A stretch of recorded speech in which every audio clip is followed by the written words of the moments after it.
sometimes it just does not mix. And I've said this as a Laker fan in recess. Till you get rid of the guy from Akron, this organization cannot move forward. When the partnership between LeBron James and Luka Dončić first took shape with the Los Angeles Lakers following a shocking blockbuster trade with the Dallas Mavericks, fans immediately envisioned complete dominance. The idea of two generational playmakers sharing the same team felt like the beginning of a new super team era.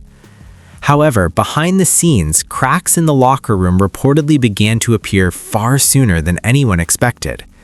The turning point came on February 1st, 2025, when the Lakers executed a stunning deal that brought Luka to Los Angeles while sending Anthony Davis and multiple assets to Dallas during one of the most chaotic trade deadlines in recent memory.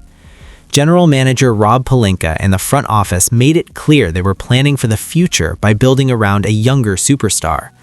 At that time, LeBron James was 40 years old in the 2024-25 season and approaching the final stretch of his historic career.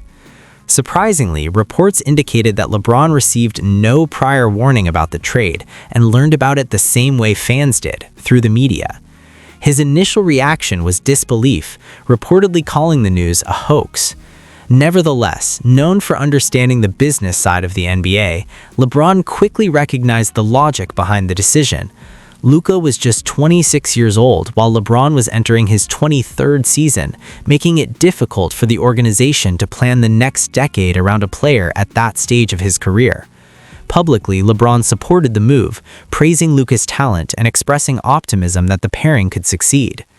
On paper, the combination looked thrilling, but once the games began, a major issue became clear. Both players essentially filled the same role on the court. Each functions as a point forward who needs the ball to control the offense, running pick and rolls, isolations, and playmaking for teammates while dictating the pace. Analysts noted that their overlapping skill sets could create chemistry problems, since Luka's never been good defensively. The concerns extended beyond offense and into the defensive end as well. At this stage of his career, LeBron James was no longer the consistently dominant defender he had been in his prime. Luka Dončić, meanwhile, has faced criticism throughout his career regarding his defensive impact. As a result, the Lakers found themselves with two superstars who both needed the ball in their hands to be most effective offensively, yet neither was serving as a reliable defensive anchor. This imbalance created additional pressure on the rest of the roster to compensate on defense, further complicating the team's overall chemistry and performance. Defensive player was probably the middle of his run in Miami? Scap, would that be fair to say? We're talking a decade. That ultimately became the central challenge of the entire experiment. The trade was designed to gradually transition the franchise from LeBron's era to Luka's era, but successful transitions depend on coexistence, and coexistence depends on the right fit. Analysts even described the situation as one of the most delicate superstar handovers in NBA history. Within weeks of the deal, the problems were already visible on the court. The Lakers hovered around a .500 record, and their offense often looked disjointed because both stars preferred to control the ball. Opposing teams quickly adjusted, focusing their defense on whichever player had possession, daring the other to beat them from the perimeter, and forcing the offense into difficult isolations or costly turnovers. The team's performance became unpredictable. One night, LeBron would dominate the ball while Luka appeared uncomfortable off it, and the next night the roles would reverse with the same result. The issues came to a head in the 2025 playoffs, where the Lakers were eliminated in the first round by the Minnesota Timberwolves.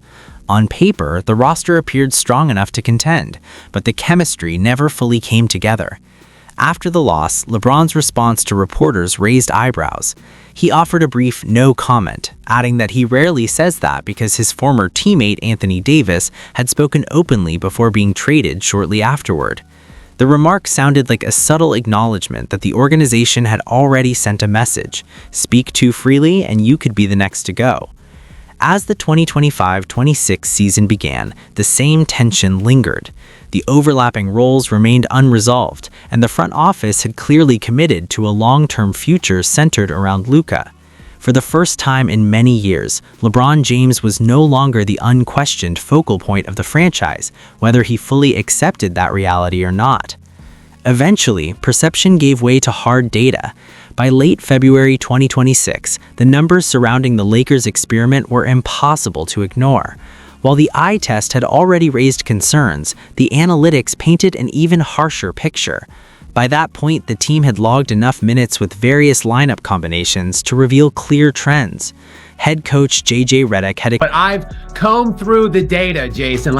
There are probably over 100 five-man lineups that the Lakers have deployed this season. The most frequently used lineup logged 226 minutes together and featured Luka Dončić, LeBron James, Marcus Smart, DeAndre Ayton, and Jake LaRavia. On paper, it appeared to be a strong and well-balanced unit, combining star power, playmaking, and size. However, the actual performance told a very different story. This lineup produced a net rating of minus 5.5 per 100 possessions, meaning it was consistently outscored by opponents while on the floor. In simple terms, if that group played an entire game together, they would be expected to lose by roughly 5.5 points on average. Over the course of a full 82-game season, that level of performance would project to a... Really, there's 3 of them. Of the 130 that I've looked at, the top 3 most utilized five-man lineup. The second most used lineup looked even more troubling.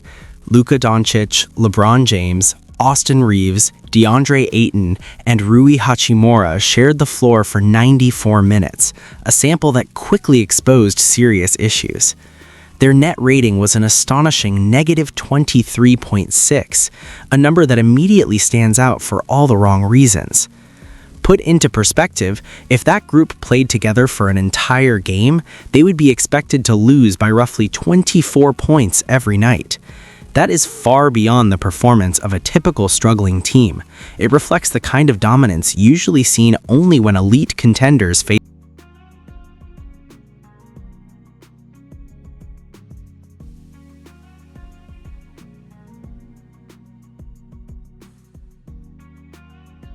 Two of the 3 of them use LeBron James. One of the 3 of them does not use LeBron James. The 2 with LeBron James are terrible. The picture became even more intriguing when analysts examined the third lineup.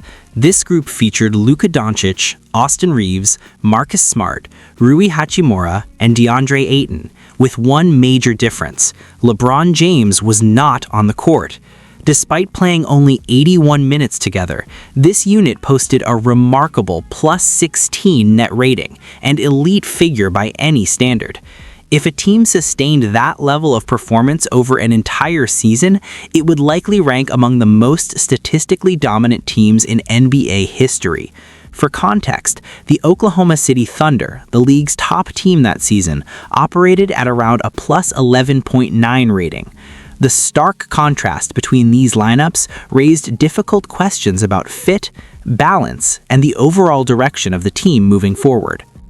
Where you can direct a voice, They're minus 5.5 with one of them and minus 23.5 with the other one of them. Of course, 81 minutes represents a relatively small sample size, and no lineup sustains that kind of dominance indefinitely.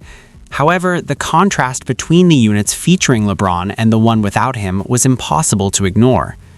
The difference amounted to a swing of more than 20 points per 100 possessions, a gap so large that it went beyond normal statistical fluctuation. At that magnitude, it stopped looking like mere coincidence and began to resemble a meaningful pattern, suggesting that the team's overall balance and effectiveness changed dramatically depending on who was on the floor. Whereas the one five-man lineup of the top 3 most utilized without LeBron is plus 16.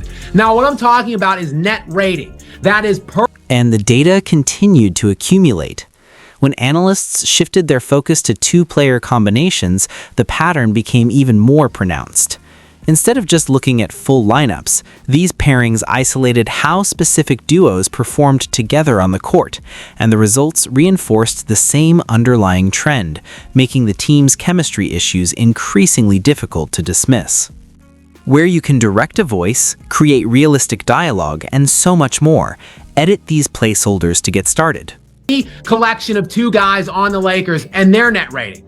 Just Luka and just Austin Reeves are like roughly +5. The pairing of Luka Dončić and Austin Reeves produced a solid positive impact, posting roughly a +5 net rating that suggested genuine chemistry and a natural balance between their playing styles. However, the numbers told a very different story when LeBron James was paired individually with either of them. In both cases, LeBron with Luka and LeBron with Reeves, the net rating dropped to around -5. This stark contrast reinforced concerns that the fit issues were not limited to full lineups, but extended even to smaller combinations, indicating that the team's struggles were deeply rooted in how the pieces meshed on the floor, where you can direct a voice, create realistic dialogue, and so much more. Edit these placeholders. Luka or LeBron and Austin, they're around -5 with both of those pairings. So a full 10-point swing. That represents a massive 10-point swing depending on whether LeBron was on the floor. In the NBA, a margin like that is huge. It's often the difference between being a legitimate championship contender and a team stuck in the lottery. It doesn't matter which way you want to cut it. LeBron. When looking at the full picture, the most surprising stat was the Lakers' overall record whenever all three stars, Luka Dončić, LeBron James, and Austin Reeves, shared the floor. In 14 games together, the team went just 8-6. Think about that for a moment. A lineup featuring two players averaging around 25 points, 5 rebounds, and 5 assists, alongside an all-time great veteran like LeBron, still struggled to dominate. The numbers were glaring, pointing repeatedly to the same uncomfortable conclusion. The presence of one familiar name often coincided with the team's struggles. Everything came to a head on February 24th, 2026, during a matchup against the Orlando Magic at Crypto.com Arena. On paper, it looked like a simple game. The Lakers were 6.5-point favorites at home, expected to grab an easy win and a confidence boost in the tough Western Conference playoff race. But instead, it became the night when the tension between LeBron and Luka spilled out for everyone to see. The final score said it all. Magic 110, Lakers 109. This loss marked the Lakers' fourth defeat in their last 6 games, dropping them to 32-28 and barely clinging to the 6th seed in the West. The performance on the floor reflected the rising pressure. Luka Dončić had one of his toughest shooting nights. Try to take one dribble closer, probably shouldn't picked up the ball. After the game, Luka Dončić didn't shy away. He openly admitted that the final shot should have been his. He explained that he felt too far from the basket and wanted to take one dribble closer before deciding to pass. It was a surprisingly candid response from a young superstar, taking responsibility without offering excuses. Coach J.J. Redick, meanwhile, admitted he hadn't even spoken with Luka yet about the final play. During his press conference, he clarified that the play had been designed to get Dončić a shot and that the team still ended up with a decent look. However, he expressed confusion over why Luka chose to pass instead. The moment left the building buzzing with uncertainty. Coaches were unsure, players were replaying the sequence in their minds, and the conversation around the final seconds became the center of